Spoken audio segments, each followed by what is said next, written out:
जागो जागो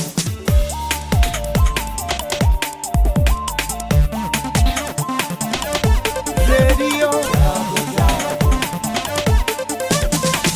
रेडियो जागो 90.4 FM। नमस्कार श्रोताओं, रेडियो जागो 90.4 एफएम की ओर से मैं अभय शंकर गौड़ आप सभी का स्वागत कर रहे हैं। हरदोई के मुख्य चिकित्सा अधिकारी डॉक्टर रोहताश कुमार जी हैं हमारे साथ। डॉक्टर रोहताश जी, आपका हार्दिक स्वागत है रेडियो जागो 90.4 एफएम में। इस समय अभियान चल रहा है कि फाइलेरिया उन्मूलन कार्यक्रम का पूरे देश में। इसमें हमारे हरदोई जिले में अभी तक आपने काफी लोगों को दवाएं भी पिलाई हैं। श्रोता हमारे बहुत विशेष तौर पर जानना चाहते हैं कि आखिर ये फाइलेरिया है क्या। नमस्कार, रेडियो जागो 90.4 एफएम के माध्यम से मैं मुख्य चिकित्सा अधिकारी हरदोई आप लोगों को कुछ बताना चाहता हूँ। जो फाइलेरिया हमारे इस जनपद में बहुत ज़्यादा फैला हुआ है। करीब 5000 फाइलेरिया के रोगी हैं इस जनपद में, जो कि अन्य डिस्ट्रिक्टों में बहुत कम मिलते हैं, लेकिन इस डिस्ट्रिक्ट में बहुत ज़्यादा रोगी हैं। दो कारण हो सकते हैं, या तो हमारी जनता दवाई नहीं खाती है, या फिर कोई मच्छर के काटने से जो बाउचेरिया ब्रंकपटाई है वो ज़्यादा तेज़ी से फैलता है। यहाँ पर ज़्यादा बाउचेरिया ब्रंकपटाई मिल रहा है, जो शरीर में एंटर करता है और वो फाइलेरिया कर देता है। मुख्यतः हाथी पाँव या फील पाँव कहा जाता है। यह एक लाइलाज बीमारी है। फाइलेरिया होने के बाद ये ठीक नहीं होती। तो क्या डॉक्टर साहब इसमें कोई इलाज नहीं है इसका? किसी को अगर हो गई तो फिर हमेशा फाइलेरिया है? जी, हमेशा फाइलेरिया रहेगा और इसका इलाज यही है कि जो प्रत्येक आदमी को, प्रत्येक को वो दवाई खानी जरूरी है। अगर दवाई खा लेती है तो हमारा जो प्रिवेंशन हो जाएगा, रोकथाम हो जाएगी, फाइलेरिया नहीं होगा। तो डॉक्टर साहब हमारे श्रोताओं को बताइए कैसे पता लगेगा कि उनके फाइलेरिया है? क्या उसके शरीर में, संरचना में क्या परिवर्तन दिखलाई पड़ते हैं जिससे ये हो कि आदमी को शक हो कि हमको क्या फाइलेरिया तो नहीं है?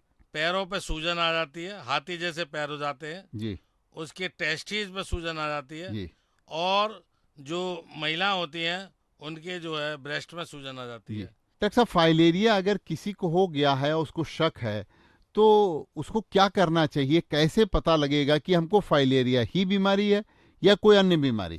टांगे हैं, अगर कोई सी भी टांग या दोनों टांगे सूज गई हैं, बहुत मोटी मोटी हो गई हैं, तो उसको जो है हमारे यहाँ फाइलेरिया के एक लैब है सीएमओ कार्यालय में, वहाँ पर जो है उसकी जांच होती है, और जांच जो है रात्रि के समय में होती है, दिन में नहीं होती। उसका फाइलेरिया का जो कीड़ा है वो रात में दिखाई देता है, तो शाम को दिन छुपे करते हैं डेली। तो वहाँ जाकर आप उसकी जांच करा लीजिए। अगर पॉजिटिव आती है तो फाइलेरिया है। और फाइलेरिया आमतौर से दिखाई देता था, हाथी जैसी टांगें अगर हो गई हैं मोटी मोटी तो फाइलेरिया है पॉजिटिव। तो रात में इसकी जो जांच होती है उसके लिए यहाँ पर क्या व्यवस्था करी गई है? कितने बजे से लेकर कितने बजे तक जांच हुआ करती है? मतलब अगर किसी को जांच करानी है तो कहाँ पहुँचे और ऐसा कब है, पहुँचे? सुबह जब लोग जाते हैं ओपीडी के माध्यम से, तो वहाँ उनका रजिस्ट्रेशन कर लिया जाता है और उनको टाइम दे दिया जाता है कि आप शाम को 6 बजे दिन छुपने के बाद आप आएँ। आमतौर से 2-4 रोगी आते हैं डेली, तो उनकी जांच हो जाती है आराम से। डॉक्टर साहब, फाइलेरिया होता कैसे है? क्या कारण होते हैं जिसकी वजह से फाइलेरिया हो जाता है? मच्छर काटता है, उसमें जो ब्रोंकाइटिस होता है एक, वो अंदर एंटर हो जाता है, उससे जो हमारे लिम्फेटिक चैनल हैं उसमें जाके वो बैठ जाता है और वहाँ सूजन चालू कर देता है। तो क्या फौरन पता लग जाता है मच्छर के काटने के एकदम बाद कि हमारे फाइलेरिया है, या नहीं जी, बहुत साल लग जाते हैं? हाँ, जी, कितना करीब समय 8 साल तक भी फाइलेरिया हो सकता है। अच्छा, उस मच्छर के काटने के बाद। हम्म। तो आपने बताया कि ये फाइलेरिया जो मच्छर के काटने से होता है, इसका काफी दिनों बाद प्रभाव पता लगता है मरीजों को। जल्दी भी पता लग जाता है, लेकिन इसका इंक्यूबेशन पीरियड यही है। डॉक्टर साहब, ये जो फाइलेरिया का आपने मच्छर बताया, तो इसकी रोकथाम कैसे करी जाए? देखिए, मच्छर की रोकथाम तो मुश्किल है, जी लेकिन मेन जो रोकथाम है वो यही है फाइलेरिया की, कि आपको दवाई खानी पड़ेगी। इसीलिए सरकार फ्री ऑफ कॉस्ट घर घर में टीम बनाकर भेज रही है, दवाई खिला रही है। अभी तक जो है 34,68,000 लोगों को इस जनपद में दवाई खिला चुके हैं, जो कि 82%। हमारा लक्ष्य 100% का था, जी। लेकिन 100% हम इसको खिला देंगे। अच्छा अच्छा, अभी चूंकि समय है 2 दिन का, हाँ क्योंकि ये अभियान तो वैसे 28 तारीख तक है, लेकिन जी अभियान तो हमेशा ही, फाइलेरिया की दवा तो हमेशा खिलाई जी जाती जी है और हमेशा खाई जा सकती है। हाँ। डॉक्टर साहब, आपने जैसा बताया कि इसकी रोकथाम करने के लिए क्या ये जहाँ पर मच्छर पनपते हैं या उनकी संख्या बढ़ती है, उनको अवसर मिलता है पनपने का, उन स्थानों पर दवा का छिड़काव होना चाहिए जिससे कि मच्छर नहीं, न... दवाई का छिड़काव हम कराते हैं जी। जहाँ ज़्यादा पॉजिटिव केस निकलते हैं, तो एंटी लार्वा कराते हैं हम। हाँ, जी। लेकिन वो किसी किसी एरिया में अनइफेक्टेड हो जाते हैं, अनइफेक्टेड रहते हैं, तो उसकी वजह से जो है ये ज़्यादा केस निकल रहे हैं। तो यानी कि आप श्रोताओं को ये जरूर बताएं कि मच्छर से बचाव के लिए जहां मच्छर पनपते हैं, यानी कि गंदा पानी अगर भरा हुआ है या कहीं कूलर है या इस देखिए, तरीके की कूलर चीजें का हैं। पानी निकाल कर रखें, सूखा रखें। आजकल डॉक्टर साहब भी दू- बरसात होके चुकी है, बहुत सी जगह हमने देखते हैं बहुत पानी भरा रहता है, नालियों में मच्छर पनपते हैं, उनकी सफाई। दूसरी चीज ये कि क्या डॉक्टर साहब मच्छरदानी से भी इसका बचाव हो सकता जी, है? मच्छरदानी लगाई जाए। हम लोग स्प्रे कराते हैं एंटी लार्वा का, वो सब नालियों में और कहीं तालाब वालाब के पोखर वोकर है, तो उसमें मट्टी का तेल या डीजल वगैरह डाल दिया जाए, जिसकी वजह से मर जाता है लार्वा। तो ये शहर में मच्छर पनपने से रोकने के लिए क्या व्यवस्था की गई है और ग्रामीण क्षेत्रों में क्या व्यवस्था आपकी तरफ देखिए, से की शहर गई? में जो है नगर पालिका के द्वारा जी। हमारे एंटी लार्वा स्प्रे होता है और फॉगिंग कर होती है, और देहात क्षेत्र में हमारे MOIC ने को हमने दवाई दे रखी है, वो ग्राम प्रधान के माध्यम से उनको मशीन भी खरीदवा दी चुकी है। गांव में जाके एंटी लार्वा का स्प्रे कराते हैं और वहाँ फॉगिंग भी कराते हैं वो लोग। नहीं, तो ये जो मशीनें हैं ये हर PSC स्तर पर हैं, हर ब्लॉक में हर हैं? ग्राम पंचायत के लिए खरीदवाई थी, BHNC के पैसे थे। अच्छा, हर ग्राम पंचायत में एक जी है? जी जी। लेकिन कहीं स्प्रे होता हुआ बहुत कम दिखलाई पड़ता है गांव में इस तरीके का। एक्चुअली में क्या है, ग्राम प्रधान रिकमेंड करते हैं, और ग्राम प्रधान और ANM के बीच में जो खाता है, जी। उसी पैसे से मशीन खरीदी गई थी, उसी पैसे से हमने दवाई दे रखी है, वो दवाई डाल के कराते हैं। अब इसमें थोड़ी सी सक्रियता जो है ग्राम प्रधान की होनी चाहिए। ग्राम प्रधान के पास लेबर होती है, जो ये सफाई कर्मी होती हैं, ये ले जाके उसको स्प्रे करा देते हैं। अब ये अवगत कराएं अपने MOIC को ग्राम प्रधान कि हमारे इस क्षेत्र में मच्छर ज़्यादा है, यहाँ एंटी लार्वा स्प्रे होना चाहिए। तो डॉक्टर साहब, जैसे आपने बताया कि ये लोगों को सजग रहने की जरूरत है, जी लोग सफाई रखें, साफ सफाई इसके लिए बहुत आवश्यक है जैसा कि आप बता रहे हैं। मच्छर जहाँ पर हों उनको पनपने न दें, उनके ऊपर छिड़काव करते रहें जिससे कि मच्छर नहीं पनपेंगे, वो मच्छर आपको, जो फाइलेरिया का मच्छर होता है वो आपको काट नहीं सकेगा। लेकिन इसके साथ साथ आपने अभी पूरा अभियान चला रखा है, ये जो अभियान है इसका क्या नाम आपने दिया है, ये जो पूरे देश में अभियान इस समय चल रहा है उन्मूलन का, और इसको किस तरीके से हरदोई में क्रियान्वित कर रहे हैं आप? फाइलेरिया उन्मूलन कार्यक्रम है। ये कार्यक्रम 10 अगस्त से 28 अगस्त तक चलाया जा रहा है। इसमें कुल 4500 टीमें लगी हुई हैं, और उन टीमों के ऊपर सुपरवाइज़र हमने लगाए हैं, जो कि 763 सुपरवाइज़र हमारे काम कर रहे हैं। और जनपद में जो 500 फाइलेरिया मरीज हैं, उस एरिया में ज़्यादा सतर्कता से हमारे सुपरवाइज़र काम कर रहे हैं। हमारा मेन मकसद यही है कि हर एक व्यक्ति को वो दवाई खा लेनी चाहिए। तो डॉक्टर साहब, हरदोई जिले में कितने फाइलेरिया के अभी मरीज हैं? 5000 मरीज हैं फाइलेरिया के। 5000 मरीज हैं।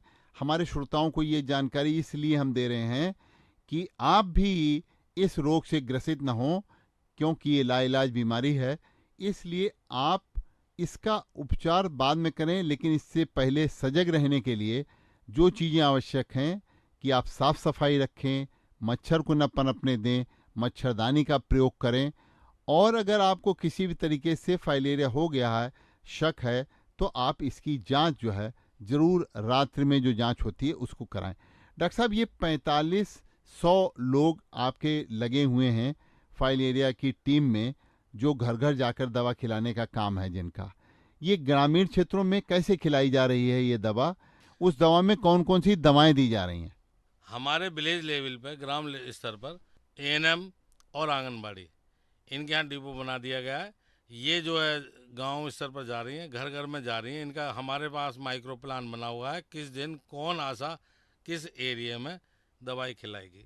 तो ये जो आपके पास माइक्रो प्लान बना हुआ है, जी, उस हिसाब से अकेली आशा जा रही है कि उसके साथ में तीनों जाती हैं, आशा भी जाती है, एएनएम भी जाती है और आंगनबाड़ी भी जाती है। क्या दवा इनको खिलानी होती है व्यक्ति को? देखिए, इसमें हमारे यहाँ एक डीईसी टैबलेट है, एक एल्बेंडाजोल टैबलेट है। डाइथाइल कार्बामेट जो है, 1 वर्ष से कम तक के को कोई दवाई नहीं देते, हम शून्य टैबलेट देते हैं। और 1 से 2 वर्ष तक के बच्चे को डीईसी टैबलेट नहीं देते और केवल एल्बेंडाजोल की 200 मिलीग्राम की आधी टैबलेट देते हैं। और 2 से 5 वर्ष तक के जो भी हैं उनको एक गोली डीईसी के देते हैं 100 मिलीग्राम की, जी। और एल्बेंडाजोल 400 मिलीग्राम की एक गोली देते हैं। 5 वर्ष से अधिक और 15 वर्ष से कम के आयु को हम 2 गोली डीईसी देते हैं, और जो कि 200 मिलीग्राम की होती है, और 400 मिलीग्राम की हम एल्बेंडाजोल की एक गोली देते हैं। और 15 से अधिक वर्ष से को 3 गोली हम जो है डीईसी की देते हैं, 300 मिलीग्राम की होती है वो, जी। और 400 मिलीग्राम की एल्बेंडाजोल की एक गोली। अगर वयस्क है, पूरा वो वयस्क है, तो 7 गोलियां हम एक संग खिला देते हैं, और उससे जो है फाइलेरिया होने के चांस शून्य हो जाते हैं। डॉक्टर साहब, फाइलेरिया की दवा देते समय मरीज की लंबाई को भी क्या ध्यान में रखा जाता है? जी जी जी, आइवरमेक्टिन की एक गोली होती है, जी। वो जो है हम 5 वर्ष तक के बच्चों पर नहीं नापते, लेकिन 5 से अधिक वर्ष के बच्चे हैं जो भी हैं, तो उसमें 90 से 120 सेंटीमीटर में 3 मिलीग्राम की आइवरमेक्टिन देते हैं। 120 से लेकर 140 से ऊपर तक 6 मिलीग्राम, और 140 से 158 सेंटीमीटर से ऊपर 9 मिलीग्राम, और 158 सेंटीमीटर से जितने भी अधिक के हैं उनको 12 मिलीग्राम यानी कि 4 गोली देते हैं हम आइवरमेक्टिन की। अच्छा डॉक्टर साहब, ये जो गोली जो है वो किस समय खानी चाहिए? ये तो गोली आप खाना खाने के बाद खा सकते हैं, कोई यानी प्रॉब्लम कि नहीं। खाली पेट आपके हिसाब से नहीं ये- खानी चाहिए, जी, नहीं खानी कभी कभी गैस्ट्राइटिस हो जाती है। जी। और एक जो है जो प्रेग्नेंट है जी। उनको नहीं खिलानी चाहिए, और जो सीवियर बीमारी है, कोई सीरियस बीमार है, उसको नहीं। मतलब जैसे डायबिटीज के हैं या हार्ट के पेशेंट नहीं हैं? खा सकते हैं, लेकिन अगर कोई ज़्यादा ही सीरियस है, जी। ज़्यादा सीरियस है, हार्ट अटैक हो गया या कुछ और से हेमीप्लेजिया हो गया, कुछ हो गया, जी। तो उसको नहीं खिलानी चाहिए। मान लो टाइफाइड बहुत दिन से चल रहा है, बीमार पड़ा, 15 दिन है, हो गए, 20 दिन हो गए, और उसकी हालत ख़राब है, तो उसको नहीं खिलानी चाहिए दवाई। इसके मरीज हैं डॉक्टर साहब जिनको हो चुका है, उनको क्या दवा लेनी चाहिए, उनको कैसे इसके लिए? उनको हम सिम्टोमेटिक ट्रीटमेंट देते हैं, जी। और उनको साफ सफाई करने के निर्देश जारी करते हैं, और वो जो है ज़्यादा नहीं बढ़ता उससे, और वो वहीं की वहीं उसे रहता है, लेकिन घटता नहीं है ये। अच्छा, यानी कि ये अगर एक बार फाइलेरिया हो गया तो उस रोगी को दवा लेनी है, लेकिन उसकी दवा की मात्रा डॉक्टर निर्धारित करेगा। जी जी और आपके कथनानुसार कि उस रोगी को हमेशा फाइलेरिया रहेगा, जी, लेकिन उसकी ग्रेविटी है, यानी कि उसकी जो बढ़ने गति है, की वो है बढ़ने क्षमता, की- वो कम बढ़ने होगी। की गति को कम किया जा हाँ, सकता है। जी आपने जैसा कि बताया फाइलेरिया एक लाइलाज बीमारी है, तो हर व्यक्ति को, इसलिए ये जो अभियान है सरकार ने इसीलिए चलाया है कि हर व्यक्ति इस बीमारी से ग्रसित ही न हो, और इसका एक ही इलाज है, वो है कि आपने जो दो दवाएं बताई, ये दवाओं का सेवन करें इस समय। और अपनी साफ सफाई, मच्छरदानी आदि का प्रयोग करें, जी। यही है। और ये हमारी यूपी में 37 जनपदों में चल रहा है प्रोग्राम, ये सभी जनपदों में नहीं चल रहा है, क्योंकि सभी और जनपदों में फाइलेरिया के केस बहुत कम ना के बराबर है, लेकिन जहाँ फाइलेरिया के ज़्यादा केस हैं यूपी के अंदर, वो 37 जनपद हैं ऐसे जिनमें जो है वो प्रोग्राम चल रहा है। तो डॉक्टर साहब, हरदोई भी उन्हीं 37 जनपदों में जी, से एक एक है। हरदोई में जैसा कि आपने बताया, यहाँ फाइलेरिया के काफ़ी केसेस हैं, जी और उन पर रोकथाम करने के लिए ये अभियान यहाँ पे चलाया जा रहा है। जी इस अभियान की इस समय जो सफलता है, उस सफलता में जागरूकता भी एक बहुत बड़ा महत्व रखती है। सबसे बड़ा जो है हम पब्लिक के लिए, जी। हमारी आम जनता के लिए सबसे बड़ा जो वो रोल है, वो है उनकी जागरूकता।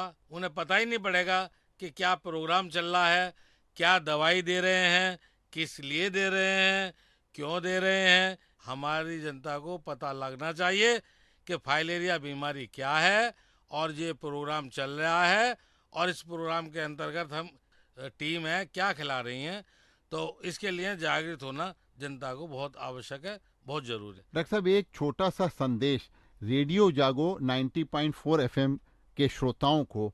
जो हमारा रेडियो जागो 90.4 एफएम है, हम इसके माध्यम से अपनी जनता को हम जागृत करना चाहते हैं कि वो जो है फाइलेरिया के प्रति सजग हो जाएं और जो हम बता रहे हैं उसका इस्तेमाल करें। रेडियो जागो 90.4 एफएम स्टूडियो की ओर से मैं अभय शंकर गौड़ आपको बहुत धन्यवाद ज्ञापित कर रहा हूं कि आपने आज यहाँ जागरूकता की बहुत सी बातें बताई और साथ साथ में आपने एक अपील भी करी कि किस तरीके से इस फाइलेरिया जैसी बीमारी पर हम नियंत्रण कर सकते हैं और हम अपना बचाव इस बीमारी से कर सकते हैं। आपने ये भी बताया कि हरदोई जिले में अभी तक कितने लोगों को इस दवाओं का सेवन किया जा चुका है और ये एक बहुत बड़ी संख्या है कि हरदोई में 82% लोग इस दवा का अभी तक सेवन कर चुके हैं और आपका प्रयास है इसको 100% तक पहुंचाना, जैसा कि आपने बताया। इसके लिए आपको बहुत बहुत बधाई। आने वाले दिनों में आप अपने लक्ष्य को प्राप्त करें, इसके लिए हमारी सबकी बहुत बहुत शुभकामनाएं। धन्यवाद। धन्यवाद गौड़ साहब। जनपद का मुख्य चिकित्सा अधिकारी होने के नाते मैं जनता से अपील करना चाहता हूँ, जनता जो जागे, साफ सफाई रखें, मच्छरों को दूर करें और दवाई का सेवन जरूर करें। अगर टीम उनके घर पर जा रही है और टीम हर कीमत में उनके घर पर जाएगी और वो दवाई का सेवन अवश्य करें। धन्यवाद। मुख्य चिकित्सा अधिकारी हरदोई के डॉक्टर रोहतास जी को हमारा बहुत बहुत धन्यवाद। नमस्कार।